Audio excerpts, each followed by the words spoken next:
안녕하세요.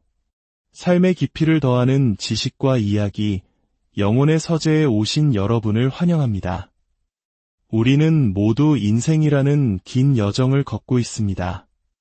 때로는 환한 햇살 아래를 걷기도 하지만, 때로는 거친 비바람을 맞으며 예롭고 막막한 길을 헤쳐나가야 할 때도 있죠. 그럴 때마다 우리 마음속에는 한 가지 간절한 바람이 생깁니다. 누군가 내 곁에서 영원히 함께해 주었으면, 나의 모든 것을 이해하고 나를 위해 싸워줄 단 한 사람이 있었으면 하는 바람 말입니다. 오늘 우리는 바로 그 영원한 동반자에 대한 놀라운 약속을 성경 속에서 발견하게 될 것입니다. 이 희망의 메시지가 여러분의 마음에 깊은 울림을 준다면 좋아요와 구독으로 이 따뜻한 은혜를 더 많은 분들과 함께 나누는 일에 동참해주세요. 여러분의 작은 손길이 누군가에게는 큰 위로와 힘이 될 수 있습니다. 오늘 함께 나눌 말씀은 요한복음 14장 16절에서 26절까지의 말씀입니다. 잠시 세상의 소음은 내려놓고 우리 영혼을 향한 하나님의 음성에 귀 기울여보는 시간을 갖겠습니다. 내가 아버지께 구하겠으니 그가 또 다른 보혜사를 너희에게 주사 영원토록 너희와 함께 있게 하리니 그는 진리의 영이라. 세상은 능히 그를 받지 못하나니 이는 그를 보지도 못하고 알지도 못함이라. 그러나 너희는 그를 아나니 그는 너희와 함께 거하심이요 또 너희 속에 계시겠음이라. 내가 너희를 고아와 같이 버려두지 아니하고 너희에게로 오리라. 조금 있으면 세상은 다시 나를 보지 못할 것이로되 너희는 나를 보리니 이는 내가 살아있고 너희도 살아있겠음이라. 그날에는 내가 아버지 안에 너희가 내 안에 내가 너희 안에 있는 것을 너희가 알리라. 나의 계명을 지키는 자라야 나를 사랑하는 자니 나를 사랑하는 자는 내 아버지께 사랑을 받을 것이요 나도 그를 사랑하여 그에게 나를 나타내리라.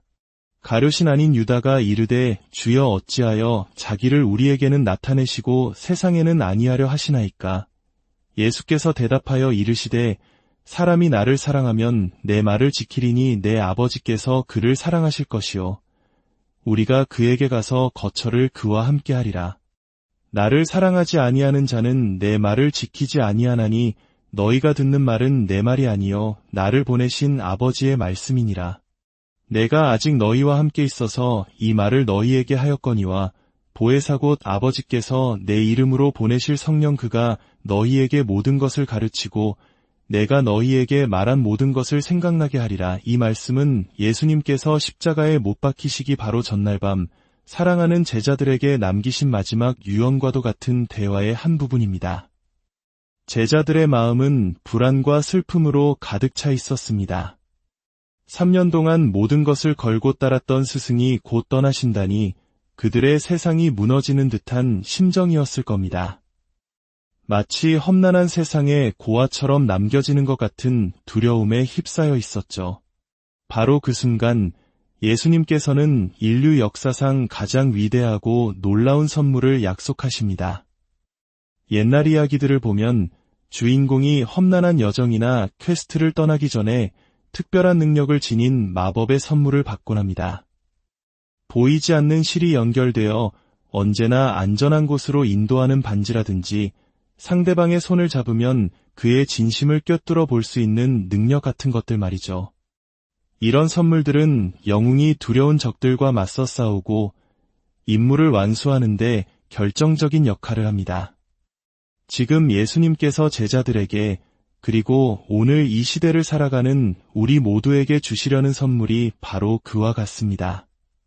아니, 그 어떤 이야기 속마법의 선물과도 비교할 수 없는 가장 강력하고 위대한 선물입니다. 바로 성령 하나님이십니다.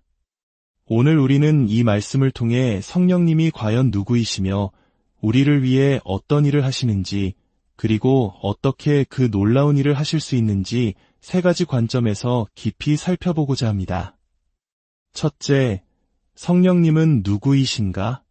가장 먼저 우리가 기억해야 할 것은 성령님은 단순한 힘이나 에너지가 아니라는 사실입니다. 성령님은 우리와 같이 생각하고 느끼고 소통하시는 인격체이십니다. 예수님께서는 오늘 본문 17절에서 성령님을 계속해서 그라는 인칭 대명사로 부르십니다. 이것은 문법적인 관습을 깨는 매우 의도적인 표현이었습니다. 성령님이 단순한 기운이나 영향력이 아니라 우리와 인격적인 관계를 맺으시는 분이라는 것을 강조하신 것이죠. 더 나아가 성령님은 하나님 자신입니다. 기독교 신앙의 가장 깊은 신비 중 하나인 삼위일체 교리의 핵심이 여기에 있습니다. 많은 분들이 어렵게 느끼실 수 있지만 간단히 말해 이것입니다. 우리는 세 명의 신을 믿는 것이 아닙니다. 또한 한 분의 하나님이 시대에 따라 다른 가면을 쓰고 나타나는 것을 믿는 것도 아닙니다. 우리는 한 분이신 하나님 안에 성부, 성자, 성령이라는 세 인격이 존재하시며 이 세 분은 동등하게 신성을 지니시고 서로 영원히 사랑하며 교제하신다고 믿습니다. 이것이 우리에게 왜 중요할까요? 여러분이 성령님을 마음에 모실 때 여러분은 하나님의 생명 그 자체를 선물로 받는 것이기 때문입니다. 예수님께서 내가 살아있고 너희도 살아있겠음이라 라고 말씀하신 이유가 바로 이것입니다. 하나님의 영이 우리 안에 거하실 때 우리는 유한한 존재를 넘어 영원한 하나님의 생명에 참여하게 되는 것입니다. 둘째, 성령님은 무슨 일을 하시는가? 예수님은 성령님을 보혜사라고 부르십니다. 이 보혜사라는 단어는 원래 헬라어 파라클레토스에서 왔는데 너무나 풍성한 의미를 담고 있어서 한 단어로 번역하기가 참 어렵습니다. 그래서 어떤 성경은 상담자, 어떤 성경은 돕는 자, 또 다른 성경은 위로자라고 번역하기도 합니다. 이 파라클레토스는 곁에서라는 뜻의 파라와 부르다라는 뜻의 칼레오가 합쳐진 말입니다. 즉, 곁으로 부름받은 자라는 의미죠. 고대 법정에서는 피고인 곁에 서서 그를 변호하고 그의 입장을 대변하며 그에게 용기를 북돋아 주는 사람을 가리키는 말이었습니다. 저는 오늘 이 보혜사의 역할을 두 가지 모습으로 나누어 설명하고 싶습니다. 첫 번째는 법정의 변호인입니다. 이 변호인은 다른 사람들을 향해 나를 고소하는 세상의 목소리를 향해 나를 위해 싸워주는 존재입니다. 두 번째는 영혼의 동반자입니다. 이 동반자는 다른 사람이 아닌 바로 나 자신과 싸워주는 존재입니다.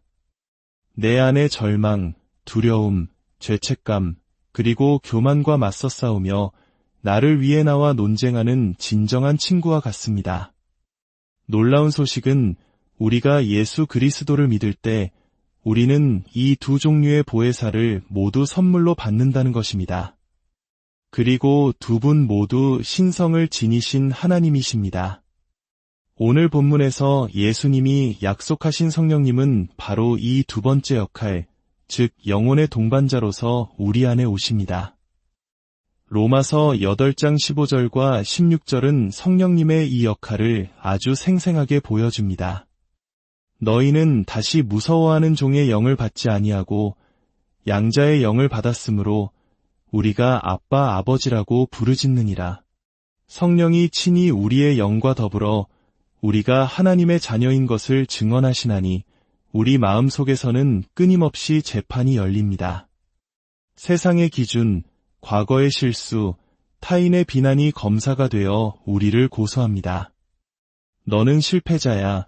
너는 사랑받을 자격이 없어. 너는 여전히 죄인이야 라는 목소리가 우리를 정죄하고 우리는 그 재판에서 속수무책으로 패배하며 절망에 빠집니다. 바로 그때 성령께서 우리 마음의 법정에 전문 증인으로 들어오십니다. 그리고 우리의 영과 함께 우리의 영을 향해 강력하게 증언하십니다. 아니다. 너는 하나님의 사랑받는 자녀다. 하나님께서 너를 보시며 이는 내 사랑하는 자여 내 기뻐하는 자라고 말씀하신다. 이것은 단순히 긍정적인 생각을 하라는 심리적인 조언이 아닙니다. 하나님의 영이 우리 내면 가장 깊은 곳에서 하나님의 진리를 선포하시는 것입니다. 우리의 마음이 우리를 정죄할 때 성령님은 우리의 마음보다 크신 하나님의 사랑으로 우리와 논쟁하십니다. 또한 우리가 영적인 교만에 빠져 세상의 유혹에 넘어지려 할 때에도 성령님은 우리를 위해 우리와 싸우십니다. 그 길은 너에게 해로울 뿐이다. 너는 더 크고 영원한 사랑을 받은 존재다. 값싼 만족을 위해 너의 존귀함을 팔아넘기지 마라. 그렇게 우리 안에서 우리를 진리로 이끌고 보호하십니다. 마치 사랑하는 자녀가 위험한 곳으로 가려 할 때 눈물로 붙잡고 설득하는 부모님처럼 말입니다. 셋째, 성령님은 어떻게 그 일을 하실 수 있는가? 그렇다면 성령님은 무슨 근거로 어떤 무기를 가지고 우리 마음속의 싸움에서 승리하실 수 있을까요? 그 답은 바로 첫 번째 보혜사이신 예수 그리스도께 있습니다. 요한일서 2장 1절은 명확하게 말합니다. 만일 누가 죄를 범하여도 아버지 앞에서 우리에게 대언자가 있으니 곧 위로우신 예수 그리스도시라. 여기서 대언자가 바로 보혜사, 즉 변호인과 같은 단어입니다. 성령님의 사역은 바로 첫 번째 변호인이신 예수님께서 이루신 일을 우리 마음에 적용하는 것입니다. 성령님은 예수님이 누구시며 우리를 위해 무엇을 하셨는지를 끊임없이 가르치고 생각나게 하십니다. 이것이 바로 성령님의 검, 즉 하나님의 말씀입니다. 19세기 신학자 찰스 하츠의 설교에 나오는 이야기는 이 진리를 아주 충격적으로 깨닫게 해줍니다. 그는 오랫동안 예수님께서 우리를 위해 중보하신다는 것을 이렇게 생각했다고 합니다. 매일 예수님께서 성부 하나님께 찾아가서 아버지, 저 팀 켈러가 또 죄를 지었습니다. 다시는 안 그러겠다고 약속해놓고 또 넘어졌네요. 하지만 아버지, 제 얼굴을 봐서라도 우리 부자 관계를 생각해서라도 제발 한 번만 더 용서해 주시면 안 될까요? 라고 간청하는 모습으로 말입니다. 마치 매일 아슬아슬하게 외줄타기를 하며 겨우 용서를 받아내는 것처럼 느꼈다는 것이죠. 하지만 그는 어느 날 깨달았습니다. 그것은 완전히 잘못된 생각이었습니다. 예수님은 하나님 보좌 앞에서 우리를 위해 자비를 구걸하시는 것이 아닙니다. 예수님은 정의를 요구하십니다. 예수님은 이렇게 말씀하시는 것입니다. 아버지, 나의 백성들이 오늘 또 거짓말하고 이기적이었고 실패했습니다. 죄의 삭은 사망입니다. 그러나 내가 그들의 모든 죄값을 십자가에서 나의 피로 완벽하게 다 지불했습니다. 그들의 모든 빚은 청산되었습니다. 그러므로 같은 빚을 2번 갚으라고 요구하는 것은 불의입니다. 아버지의 공의에 따라 나의 의로운 피의 대가로 나의 의뢰인들에게 무죄를 선포해 주십시오. 그들을 받아주는 것이 바로 정의입니다. 사랑하는 여러분, 이것이 바로 흔들리지 않는 반석과 같은 복음의 진실입니다. 우리의 구원은 하나님의 변덕스러운 감정이나 우리의 불완전한 노력에 달려있지 않습니다. 예수 그리스도께서 십자가에서 이루신 완벽하고 영원한 희생이라는 법적인 근거 위에 세워져 있습니다. 이것은 결코 실패할 수 없는 변호입니다. 우리가 이 첫 번째 변호인의 사역을 깊이 깨달으면 깨달을수록 우리 안에 계신 두 번째 변호인 성령님의 사역은 더욱 강력해집니다. 성령님은 이 놀라운 복음의 진리를 무기로 삼아 우리의 절망과 두려움과 죄책감을 깨뜨리십니다. 그리고 그 자리에 하나님의 조건 없는 사랑과 완전한 용납에 대한 확신을 심어주십니다. 한 18세기 설교가가 10대 시절에 겪었던 이야기가 있습니다. 그는 임종을 앞둔 한 노부인의 침상 곁에 서 있었습니다.